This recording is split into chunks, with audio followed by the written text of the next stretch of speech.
어디에 있어도 흩어져 있어도 우리는 여전히 교회입니다. 뼈아픈 실수와 혼란에 있어도 우리는 여전히 교회입니다. 주 마음 알기를, 주 마음 알기를, 주 얼굴 보기를, 세상 사랑한 주님 닮게 되기를, 우리 다시 한번 소망이 되기를, 이 땅 위에 기도하며 나아가기를.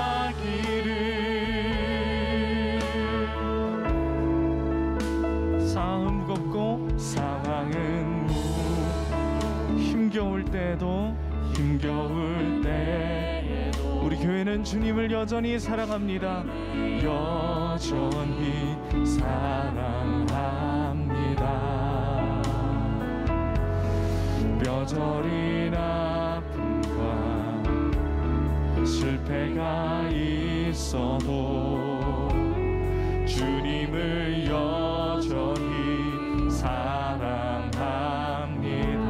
주 마음 알기를, 주 마음 알기를, 주 얼굴 보기를, 세상 사랑한 주님 닮게 되기를, 우리 다시 한번 소망이 되기를,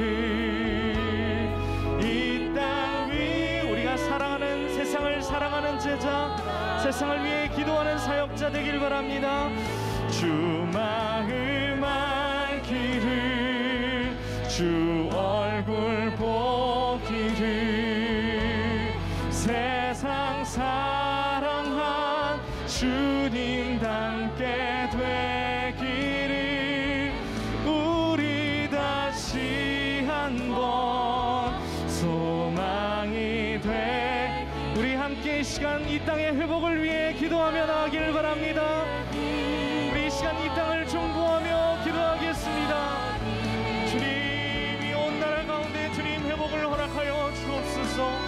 주님의 백성들이 하나님 다시 일어나게 하여 주시고, 세상에 소망되게 하여 주시고, 특별히 하나님 질병으로 괴롭고 힘든 가운데 있는 자들이 하나님 위로를 받게 하여 주시고, 하늘의 위로로 함께 하시며 우리 가운데 힘과 능력을 주님 도와셔서 이 시간을 지혜롭게 잘 견뎌낼 수 있도록 인도하여 주시기를 원합니다. 세상을 사랑하는 주님을 우리가 닮기를 원합니다. 주님의 마음을 알기를 원합니다. 주 마음 알기를, 주 얼굴 보기를, 세상 사랑한 주님 닮게 되기를, 우리 다시 한번 소망이 되기를, 이 땅 위에 기도하며 나아가기를, 이 땅 위에 기도하며 나아가기를, 이 땅 위에 기도하며 나아가기를.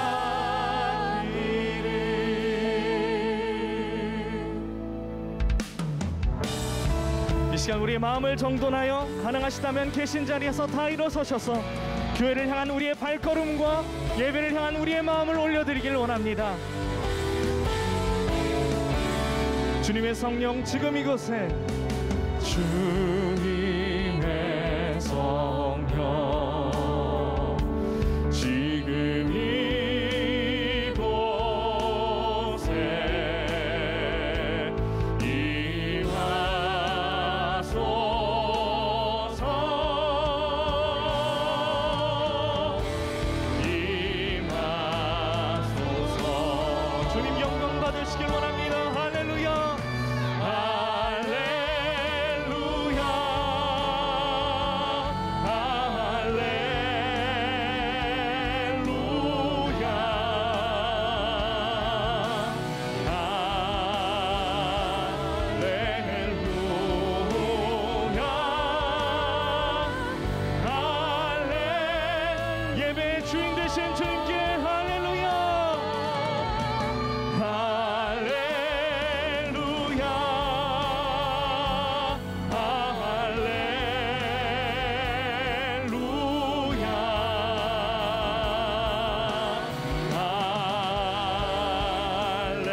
찬양합니다. 할렐루야.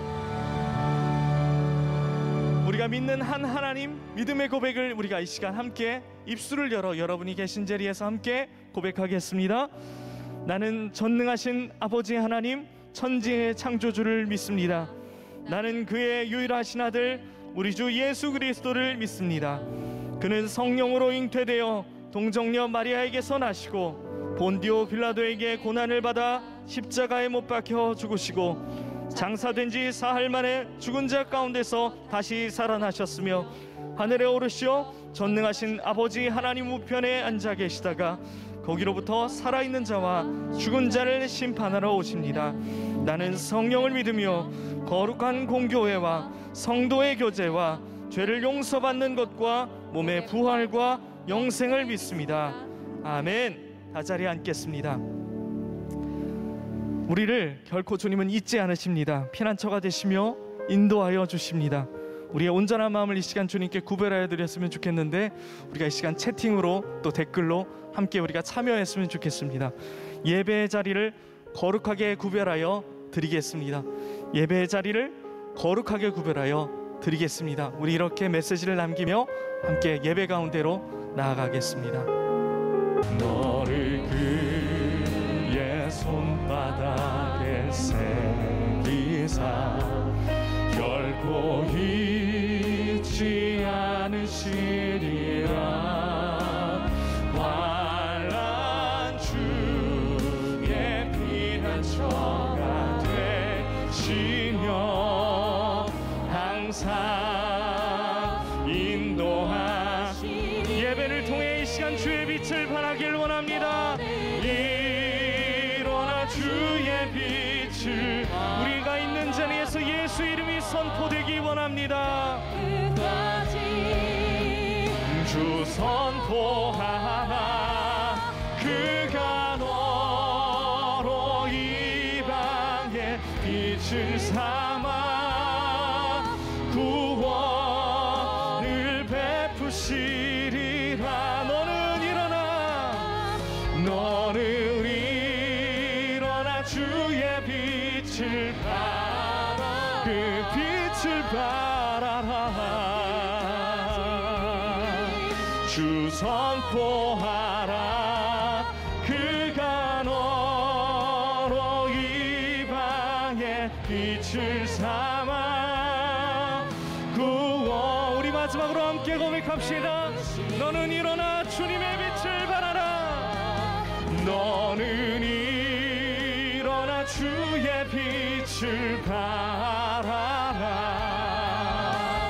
땅 끝까지 주 선포하라.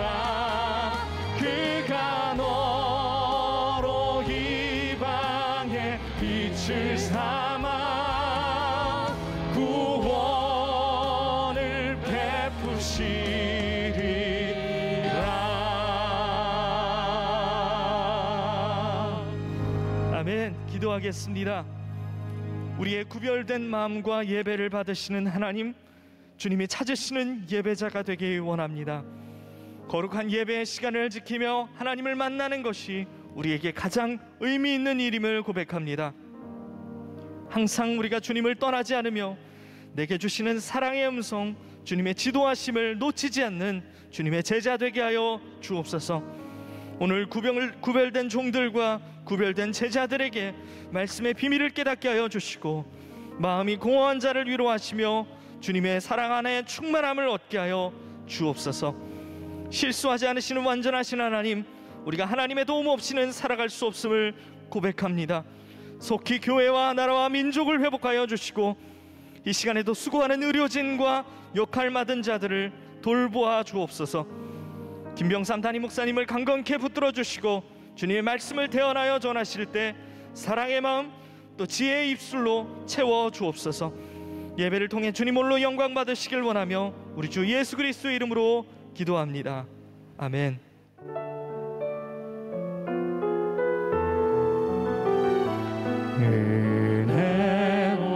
은혜로우신 하나님, 자비로우신 하나님, 간절히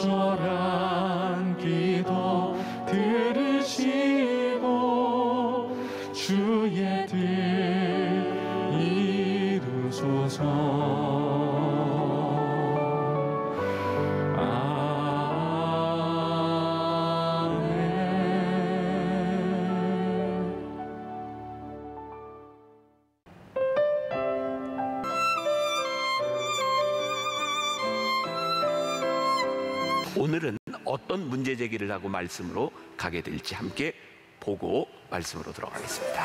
박 권사님, 교회 안 나온다더니 나왔네? 그럼 와야지 어쩌겠어. 아유, 지난주 말씀 들어보니까 꼭 나한테 하는 말씀이시더라고. 나와야지 뭐. 하긴 김장도 내 담당이잖아요. 내가 내년에 김장 맛있게 하려고 강경에 새우젓집 알아놨어. 잘했어. 그런데 목사님은 언제 오시는 거예요? 아이고 죄송합니다. 아유 주나체 촬영 때문에 제가 좀 늦었습니다. 여성교회에서 중요한 할 말이 있다고 들었는데 오늘 무슨 일로 모이자고 하셨죠? 아니 목사님, 우리 교회 지금 얼마나 심각한 상황이 있는지 아세요?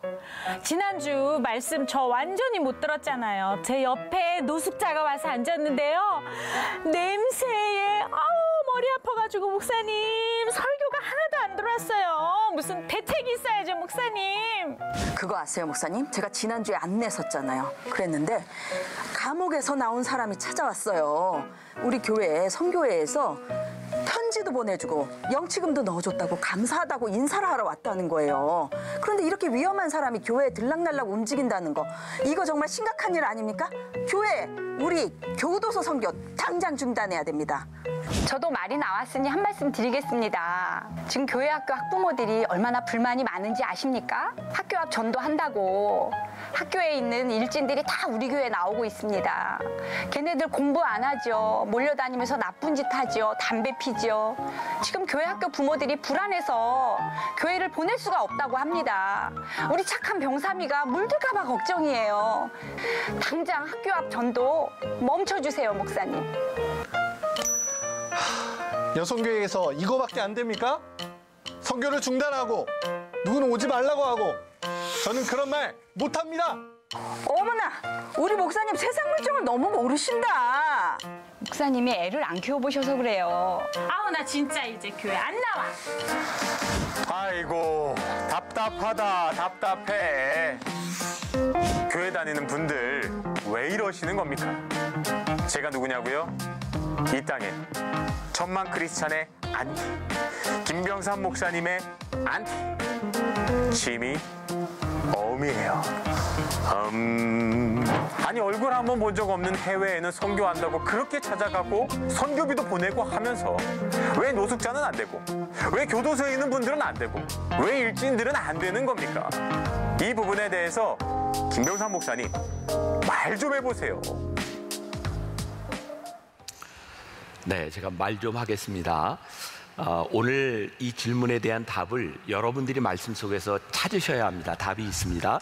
제가 직설적으로 대답하지 않지만 여러분들이 잘 들으시면서 이 답을 찾으면 좋겠습니다. 오늘 말씀의 제목은 하나님을 만나는 자리가 따로 필요한가요? 이런 제목입니다. 오늘은 아주 유명한 베드로와 고넬료가 만나는 그런 장면이죠. 제가 지난주에 여러분들에게 말씀을 잠깐 드렸었죠. 어쩌면 결단의 순간에 서 있던 이 베드로와 고넬료의 이 만남은 결코 우연이 아니다라는 말로 시작해 보려고 합니다. 자, 오스왈드 챔버스의 주님은 나의 최고봉을 여러분들이 계속 묵상하고 계시니까 또 오스왈드 챔버스의 순종, 그 전기를 읽은 분이 있을 수도 있을 것 같아요. 그 오스왈드 챔버스의 전기에 보면 이런 이야기가 나옵니다. 오스왈드 챔버스를 아는 사람들이 그를 기억하는 거죠. 오스왈드 챔버스는 말씀을 전하기 전에 늘 어디론가 사라졌다가 돌아오곤 했답니다. 기도하는 시간을 가졌던 거죠. 그런데 챔버스는 사람들에게 이렇게 이야기를 했답니다. 저는 말씀을 준비하기 위해서가 아니라 나 자신을 준비하기 위해서 기도합니다. 좀 굉장히 중요한 의미라고 생각하거든요. 말씀을 준비하기 위해서가 아니라 나 자신을 준비하기 위해서 저는 기도합니다. 오늘 말씀은 본문은 우리가 굉장히 많이 들었던 그런 말씀입니다. 베드로가 고넬료를 만나지 않았더라면 어떻게 됐을까? 이런 말씀을 여러 번 들어보셨을 거예요. 베드로가 자신이 가지고 있었던 유대인의 고정관념을 버리지 않았더라면 어떻게 됐을까? 이런 질문을 가지고 이 말씀을 여러 번 들어보셨을 거예요. 저는 이 부분을 조금 다른 관점에서 풀어가 보려고 합니다. 오늘 말씀을 묵상하고 준비하다가 저는 베드로가 고넬료를 만나지 않았더라면 어땠을까라고 하는 전통적인 물음보다 베드로와 고넬료가 만날 수밖에 없었던 필연적인 이유. 그래서 제가 이 소제목을 둘의 만남, 그것은 결코 우연이 아니었다라는 제목을 달아보았거든요. 자, 여러분들이 어떤 관점으로 이 말씀을 보아야 된다고요? 베드로와 고넬료가 만날 수밖에 없었던 필연적인 이유를 찾는 것이 오늘 훨씬 더 중요한 말씀의 포인트가 될 것 같습니다. 자, 우리들이 가지고 있었던 기존의 관점을 다시 한번 되짚어 봅니다. 하나는 이런 거죠. 고넬료의 입장에서 볼 때 베드로에게 사람을 보내서 베드로를 초청하는 것이 쉽지 않았겠다. 왜? 그 당시에 사회적인 통념, 종교적인 차이, 문화적인 이질성. 그러니까 이탈리아 부대의 백부장이었던 고넬료가 베드로에게 사람을 보내는 것이 쉽지 않았겠다. 그런데 고넬료가 이렇게 사람을 보냈던 것은 하나님의 음성을 들었기 때문이죠. 자, 잘 아는 말씀, 사도행전 10장 5절과 6절 말씀. 내가 지금 사람들을 요바에 보내어 베드로라 하는 시몬을 청하라. 그는 무드장이 시몬의 집에 유숙하니 그 집은 해변에 있더라. 고넬료가 하나님의 음성을 듣고 순종하는 것이 참 쉽지 않았을 것이다 라고 하는 것을 우리들이 유추해 볼 수 있고, 우리는 그동안 이 고넬료의 믿음이 귀하다 이런 것들을 많이 들어왔어요. 또 다른 하나, 고넬료의 초청에 베드로가 응하는 것도 쉽지 않았을 것이다.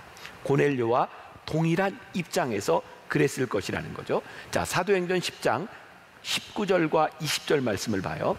베드로가 그 환상에 대하여 생각할 때 성령께서 그에게 말씀하시되 두 사람이 너를 찾으니 일어나 내려가 의심하지 말고 함께 가라. 내가 그들을 보내었느니라 하시니.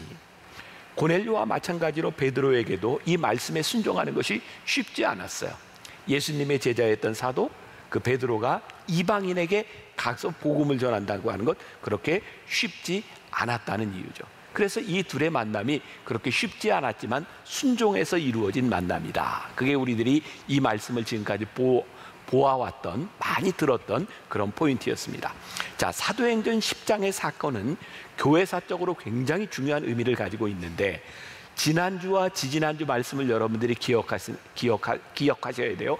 기억을 이렇게 잘 소환해 내셔야 됩니다. 지지난주 8장 말씀에서 우리는 스데반이 돌에 맞아 죽는 순교를 우리들이 보았죠. 그래서 제가 사도행전 1장 8절 말씀과 8장 1절 말씀을 이렇게 뒤집어서 보자 이렇게 얘기했던 거 기억하시나요? 스데반이 돌에 맞았던 것은 우연한 일이 아니라 하나님의 계획 가운데서 일어난 일이었다. 어떤 계획? 사도행전 1장 8절 말씀에 오직 성령이 너희에게 임하시면 너희가 권능을 받고 예루살렘과 온 유대와 사마리아와 땅끝까지 이르러 내 증인이 되리라 라고 하신 말씀을 하나님이 이루어 가시는 과정이라고 이야기를 했어요. 그리고 스데반을 돌로 쳐 죽이는 현장에 있었던 사울이 9장에 가서 보면 회심을 하게 되죠. 다메섹 도상에서 부활하신 주님을 만나게 됩니다. 그리고 이제부터 사도행전은 주인공이 바뀐다 그랬어요. 이제 사울이 바울이 되어서 복음을 전하는 장면들이 나오게 됩니다.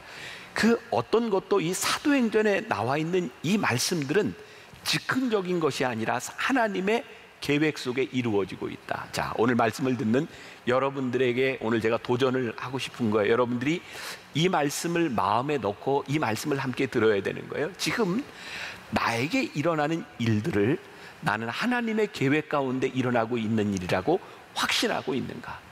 오늘 여러분들이 하고 있는 그 일들 가운데서, 여러분들의 신앙 가운데서 우리는 이것을 확신할 수 있겠는가?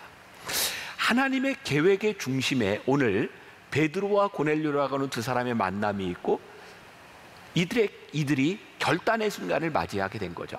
내가 베드로에게 사람을 보내야 돼, 내가 고넬료를 만나야 돼, 이런 결단의 순간들을 맞이하고 있는 거예요. 자, 여러분, 성경에 나오는 많은 인물들을 보세요. 그 사람들이 어떤 사람인가요? 그 사람들이 거기 당연히 있어야 될 사람들이라고 생각하시나요?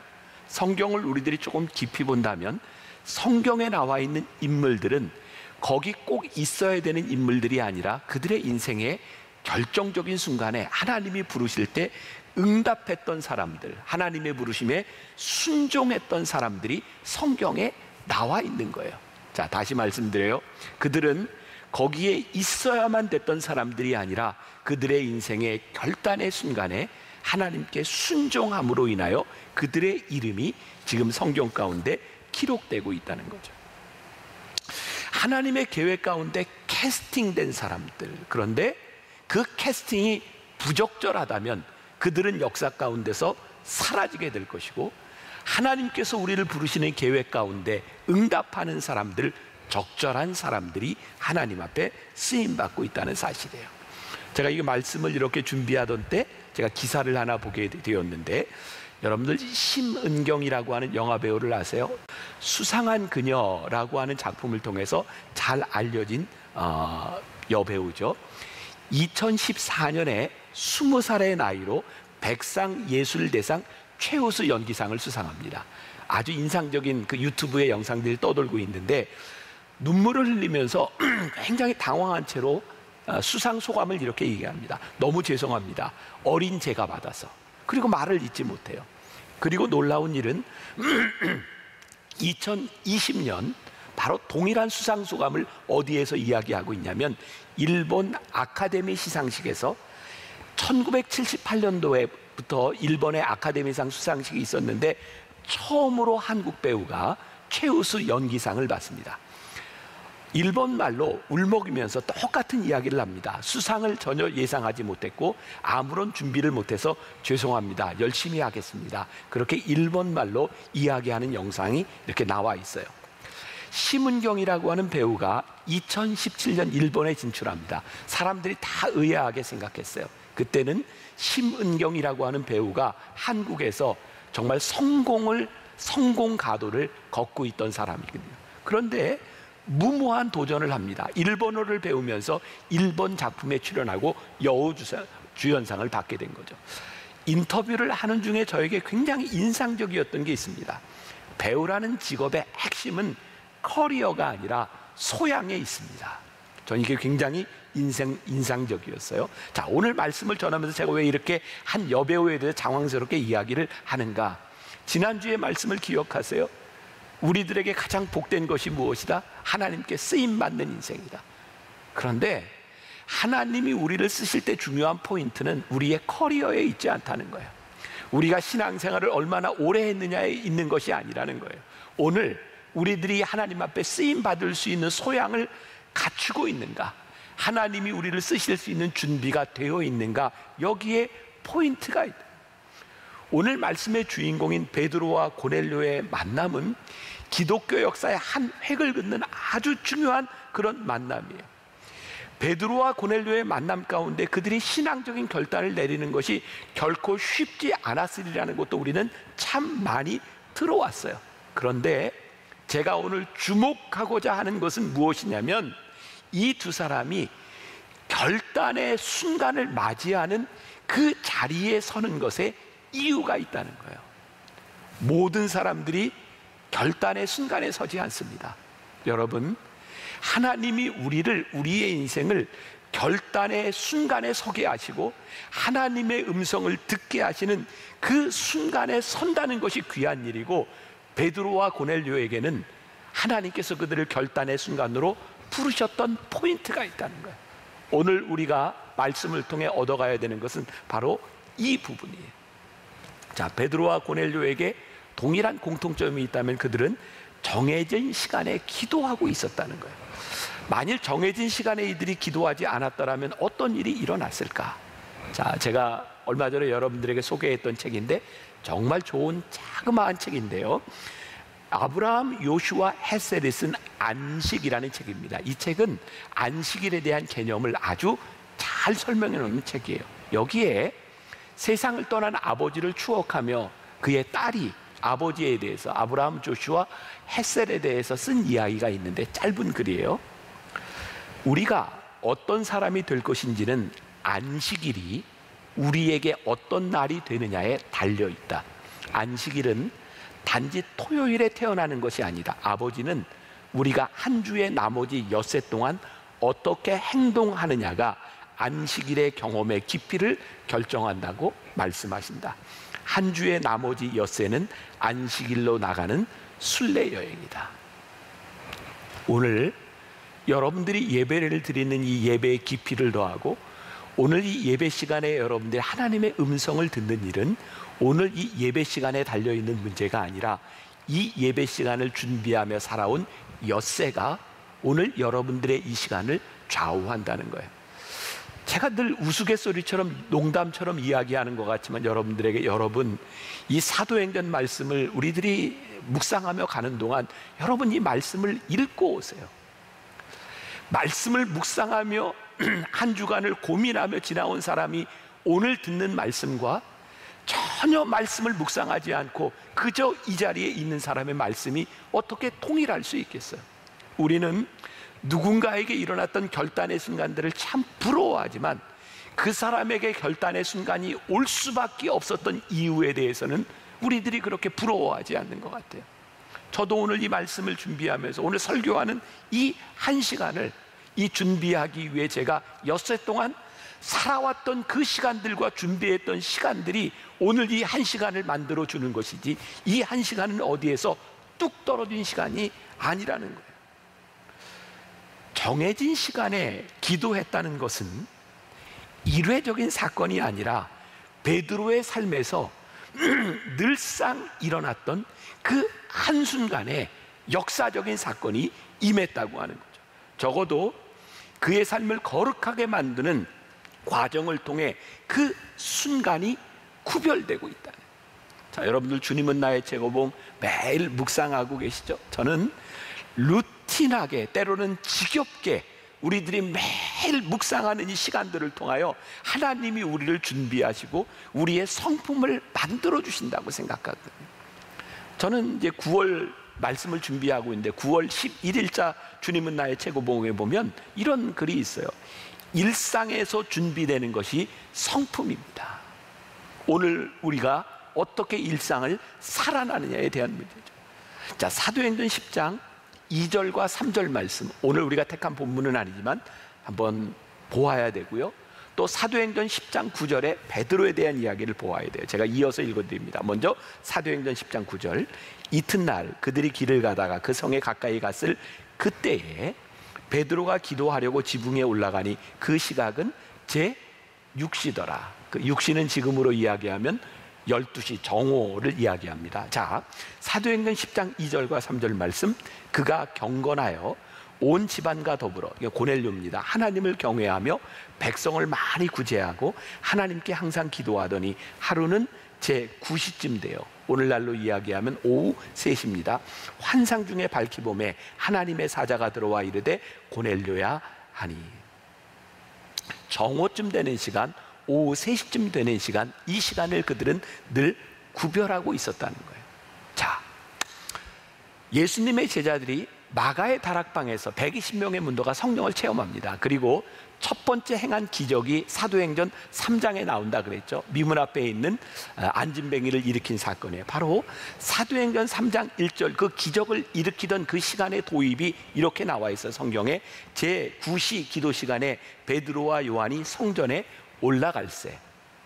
그러니까 베드로와 요한은 제자들은 성령을 체험하고 난 후에 그들이 정해진 시간에 기도하고 있었다는 것을 알 수 있죠. 그런데 문제가 생겼어요. 스데반의 죽음으로 인해, 순교로 인해 예루살렘에 있는 교회에 박해가 이르게 되었고, 이제 공적인 장소에서 사람들이 보는 곳에서 그렇게 쉽게 정해진 시간에 기도할 수 없게 되었고, 무슨 이유인지 모르지만 지금 베드로는 예루살렘에 머무르는 것이 아니라 욥바라고 하는 곳에 머무르게 되었어요. 베드로는요, 그가 늘 기도하던 예루살렘에서 정해진 시간에 기도할 수 없는 그 상황 가운데서 늘 기도하던 장소의 문제가 아니라 지금 그가 머물고 있는 욥바에서 여전히 그는 그 시간에 기도하고 있었다. 아마 그러면 여러분들은 저에게 그런 질문을 던지실지 모르겠어요. 목사님은 그 시간이 언제예요? 저는요, 늘 새벽에 일어나면 아무에게도 방해받지 않는, 때로는 1시간, 2시간, 3시간, 4시간 아침에 있는 저에게 정해진 시간이 저에게 가장 복된 시간이고 말씀을 준비하는 시간이고 저에게 주어진 하나님과의 관계의 시간. 오늘 말씀해 보니까 베드로가 기도하러 정오에 어디로 올라갔다? 지붕에 올라갔다고 되어 있어요. 어떤 생각이 드세요? 왜 지붕에 올라갔을까요? 저에겐 그런 생각이 들어요. 지붕은 생활권과 분리된 아무도 오지 않는 장소, 하나님과의 밀접한 친밀한 교제를 가지고 있을 수 있는 장소, 그 장소에서 베드로는 그의 인생의 중요한 결단의 순간을 맞이하고 있다는 거예요. 또 아주 흥미로운 것을 이렇게 보게 됩니다. 사도행전 10장 10절, 그가 시장하여 먹고자 하며 사람들이 준비할 때에 황홀한 중에, 자, 이건 제가 조금 지나친 해석일 수도 있겠지만 하나님께서 우리들에게 다가오시는 방식이요, 베드로가 12시 점심시간에 기도하러 올라갔는데 하나님께서 환상을 주시는 게 뭐였냐면 먹을 걸로 환상을 주세요. 얼마나 관심이 가는 일이겠습니까? 저는 그런 생각이 들어요. 우리가 하나님과 교제의 시간을 가질 때 하나님은요, 일상적인 우리들의 삶에서 정해진 특별한 때를 맞이할 때 하나님은 우리들이 이해할 수 있는 방식, 또 우리들의 삶에 가장 민감한 방법으로 우리들에게 다가오셔서 우리들에게 말씀을 주시는 분이라는 거예요. 베드로는 바로 그 순간을 맞이하고 있어요. 자, 고넬료의 이야기로 좀 돌아갑니다. 사도행전 10장 2절부터 3절을 메시지 성경으로 제가 읽어드립니다. 한번 들어보세요. 그는 자기 집안 사람들 모두가 하나님 앞에서 예배하며 살도록 이끌었다 뿐만 아니라 늘 어려운 사람들을 도와주었고, 그 다음이 중요하죠. 기도가 몸에 배어 있었다. 하루는 오후 3시쯤에 그가 환상을 보았다. 베드로와 고넬료가 환상을 보았던 시간과 장소는 평소에 하나님과 친밀함을 유지하던 때와 장소였다는 거예요. 하나님은 그들의 삶 속에서 아주 친밀하게 다가오셨고 그들에게 말씀하셨다는 거예요. 베드로에게 정해진 시간, 친밀함의 순간이 없었다면 그에게 결단의 순간이 오지 않았을 거라는 거예요. 사랑하는 여러분, 우리들의 인생의 결단의 순간은 굉장히 부담스럽습니다. 하나님께서 여러분들에게 무언가를 결단하라고 말씀하시는 이 결단은 결코 쉬운 것이 아닙니다. 그런데 이 결단이 누구에게나 오는 것이 아니라는 거예요. 그리고 더 중요한 것은 우리들에게 결단의 순간이 왔다고 하는 것은 우리들이 순종의 기쁨을 맛볼 수 있는 순간이 왔다는 거예요. 우리들에게 결단의 순간이 없다면 우리는 순종의 기쁨도 존재하지 않는다는 것을 알아야 합니다. 그리고 우리들의 인생에 하나님이 결단하시게 하는 그 일이 얼마나 큰 축복인지를 우리들이 깨달아 알아야 되는 거죠. 베드로와 고넬료는 왜 고민했을까요? 우리가 잘 아는 이야기죠. 사도행전 10장 11절부터 15절까지에 보면 하늘로부터 보자기에 쌓인 짐승들이 이렇게 내려오고 유대인의 율법에 의하면 그거 먹지 못하는 거였어요. 하나님께서 뭐라고 말씀하세요? 먹어라. 먹지 못한다는 거예요. 먹어라. 먹지 못한다는 거예요. 우리는 늘 참 신기한 포인트들을 접하게 되죠. 아니, 베드로, 예수님의 수제자였던, 성령을 체험했던 베드로가요, 하나님의 음성을 듣고도 순종이 안 되는 겁니다. 진짜 놀라운 일입니다. 결단의 순간 하나님의 음성을 듣고도 순종이 되지 않는다. 제가 신학교를 다닐 때 그런 생각을 했었어요. 참 신기한 생각이었죠. 야, 어떻게 예수님 당시에 저 유대인들이 예수님을 믿지 않았을까? 아니, 예수님이 말씀하시는 그 육성으로 직접 들었던 사람들, 예수님이 죽은 자를 살리신 것을 눈앞에서 보았던 사람들, 물로 포도주를 만드는 것을 자기 눈앞에서 보았던 사람들이 예수님을 믿지 않는 거예요. 그런데 그럴 수밖에 없는 이유가 무엇이냐면, 사람들은 예수님이 행하시는 일을 바라보면서도 그들의 상식과 그들이 가지고 있는 생각들을 그렇게 쉽게 바꾸려고 하지 않는다는 거예요. 예수님이 기적을 행하셔도 저건 있을 수 없는 일이야 라고 생각하면 그 기적이 마음속에 들어오지 않는 거예요. 베드로가 정해진 시간에 기도하는 사람이었는데 그 시간에 하나님께서 나타나셔서 이거 먹으라고 말씀하시는데도 하나님의 말씀에 순종하는 것이 쉽지 않은 거예요. 사랑하는 여러분, 오늘 이 시간 우리들이 깨어져야 될 것이 무엇일까요? 하나님의 말씀 앞에서 하나님이 우리들에게 말씀하실 때에 우리들이 그동안 가지고 있었던 우리들의 생각들, 우리의 관념들, 우리들의 습관들, 이것들이 깨어져 내리지 않으면 우리는 결단의 순간에 설 수 없다는 것이 오늘 우리의 신앙이 얼마나 중요한 일인지 몰라요. 여러분들에게 참 좋은 책 제가 요즘 많이 소개하고 있는데 그 중에 하나가 C.S. 루이스의 순전한 기독교입니다. 정말 좋은 책입니다. 진짜 추천하고 싶은 책이에요. 순전한 기독교, Mere Christianity라고 하는 책입니다. 이 순전한 기독교 서문에 C.S. 루이스가 이 책을 쓰게 된 동기에 대해서 이렇게 이야기를 합니다. 저는 이른바 나의 종교를 설명하기 위해서가 아니라 순전한 기독교, Mere Christianity, 진짜 기독교, 제가 태어나기 오래전부터 저의 호호, 제가 좋아하고 싫어하고 이런 것과 관계없이 그러했으며 지금도 그러한 기독교를 설명하기 위해 이 책을 쓰고 있습니다. 이 구절이 저에게 확 다가왔어요. 내가 믿고 내가 생각하고 내가 좋아하고 내가 싫어하는 것이 아니라 진짜 하나님의 말씀, 하나님이 우리들에게 말씀하시는 그거 우리들이 붙들어야 참다운 신앙, 우리들이 결단의 순간을 맞이하게 된다고 하는 거죠. 그럼 참 무섭지 않습니까? 내가 가지고 있는 신앙의 확신 때문에 하나님의 인도하심을 받지 못할 수도 있고, 내가 가지고 있는 신앙의 확신 때문에 하나님의 음성이 나에게 들어오지 않을 수 있다고 하는 것이 참 무섭다는 생각이 들지 않았어요. 자, 오늘 도입 부분에 있었던 질문에 대한 답을 여러분들이 들으면서 찾으셔야 돼요. 우리나라 선교 초기에 있었던 이야기입니다. 양화진에 가면 지금도 그 무덤 가운데 하나가 새무엘 무어 선교사의 무덤이 있습니다. 1892년 32살의 나이에 조선 땅을 밟았던 새무엘 무어 선교사는 지금의 소공동 롯데 자리에, 그 당시에 거기가 곤당골이라고 불렸대요.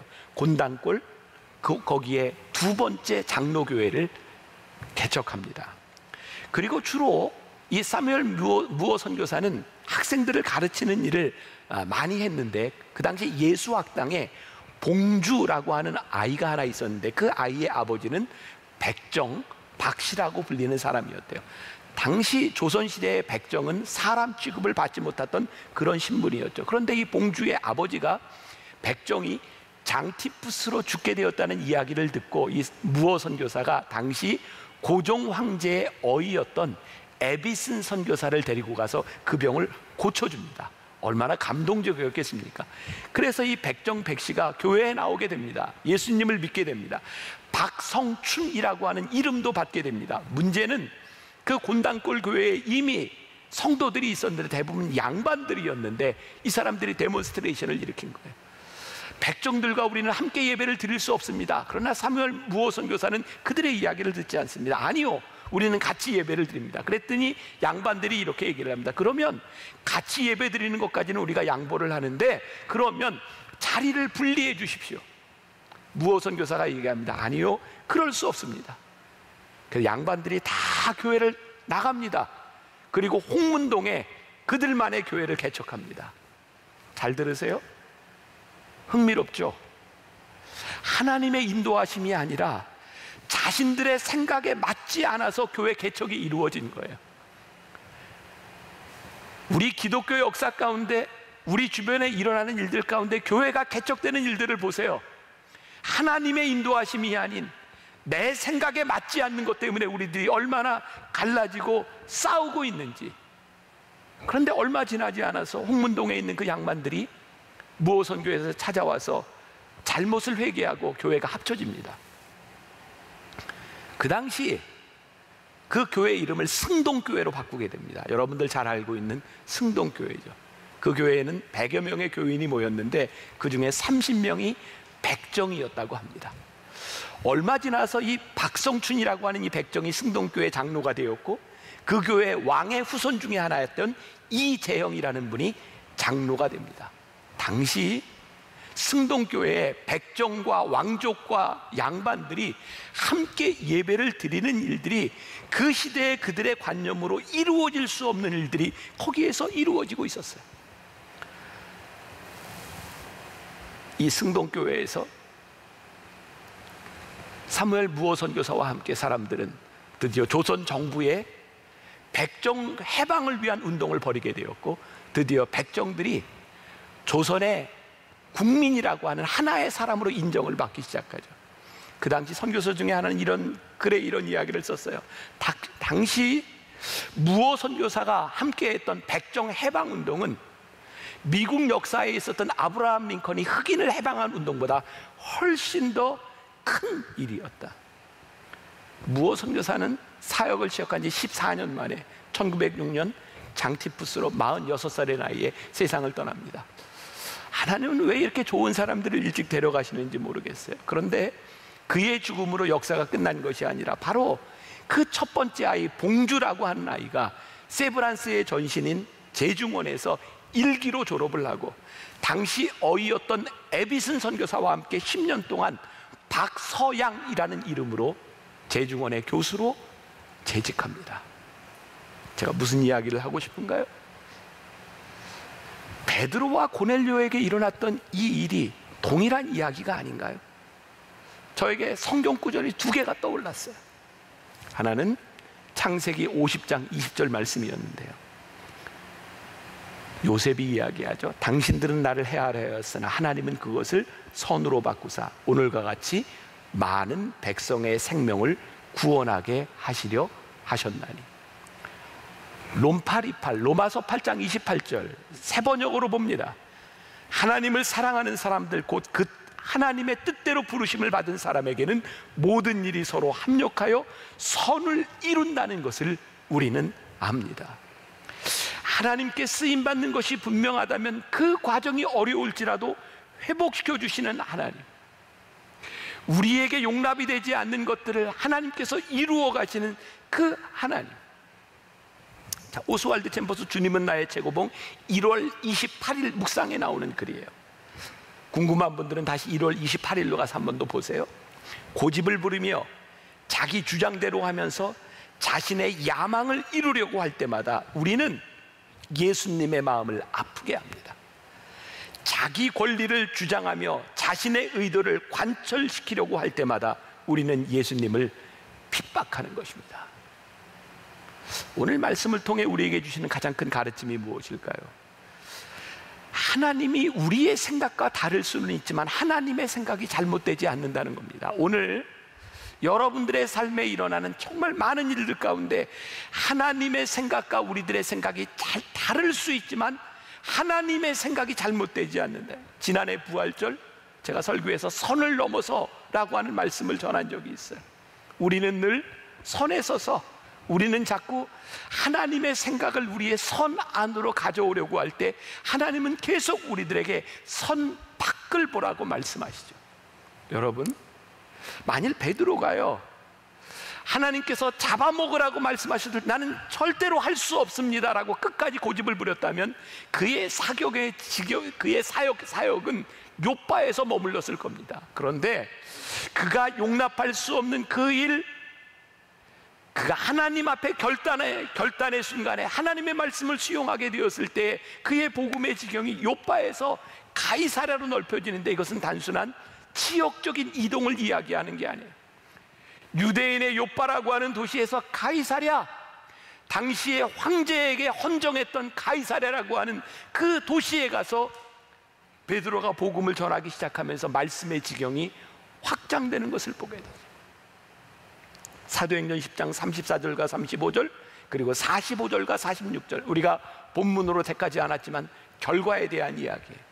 34, 35절 베드로가 입을 열어 말하되 내가 참으로 하나님은 사람의 외모를 보지 아니하시고 각 나라 중 하나님을 경외하는 의를 행하는 사람은 다 받으시는 줄 깨달았도다.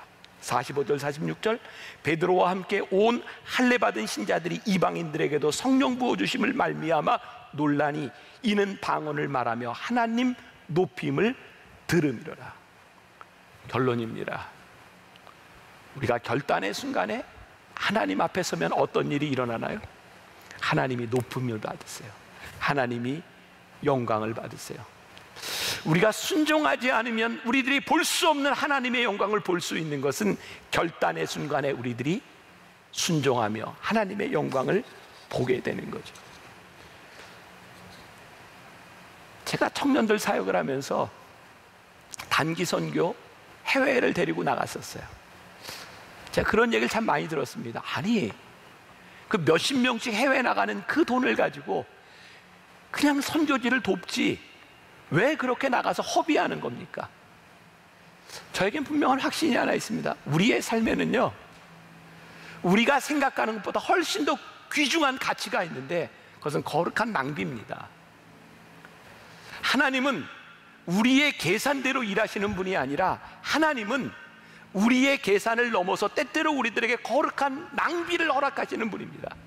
거룩한 낭비를 통해서 우리는 하나님의 마음을 알고 하나님이 보시는 곳에 우리들이 그 눈을 가지고 보게 되고 하나님의 생각을 가지고 우리의 선을 넘어서 하나님의 생각으로 우리들이 넘어가기 시작할 때 거룩한 낭비는 우리들에게 축복이 되는 거죠.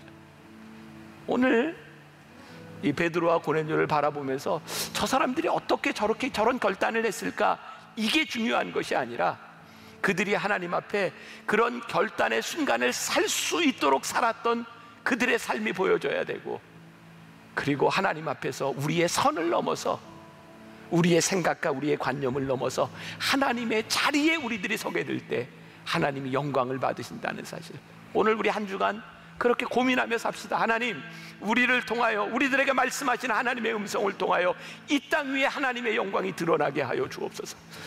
교회를 통하여, 우리 성도들을 통하여 하나님의 영광이 드러나게 하여 주옵소서. 하나님의 영광이 드러난다면 우리는 결단의 순간에 순종의 기쁨을 맛보는 자들이 될 것이고, 하나님이 우리를 쓰심을 우리들이 고백하게 될 줄 믿습니다.